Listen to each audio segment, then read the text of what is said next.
A golden eagle has been found starving near death on Mayne Island after being shot through both of its talons. A hiker found the wounded bird on Sunday and quickly brought it to a team of specialists in NANAIMO.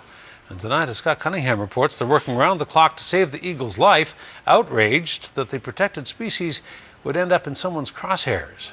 You can see where the bullet went through and basically shattered the bone underneath. Its wilderness stolen.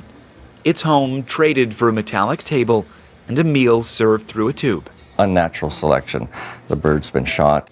Clinging to life on wounded and amputated claws, the young golden eagle was found on Mayne Island, starving and close to death. And all these little metal fragments are bullet fragments that have gone through that toe. Vets say its injuries are unmistakable. The protected species was on the wrong end of a rifle. It's very frustrating because especially you think of all the natural selection process that's out there. They've got to be able to hunt, they've got to survive the winter, they've got to be foraging for food. Then all of a sudden, boom, a lot of that is taken away. Caring for wounded eagles is nothing new at Duncan's Raptor Center. But news of an eagle targeted and shot is always met with the same emotion by staff. Really very upsetting, very distressing and disturbing.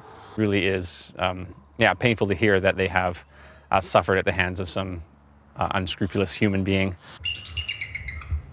As BC's Conservation Office investigates the Mayne Island shooting, staff say a lack of education and enforcement will mean more of the protected birds will be fired upon and that more will die. We've seen it happen quite a bit, so it's horrible. You know, it tends to leave them with a lingering death. It's a really awful thing.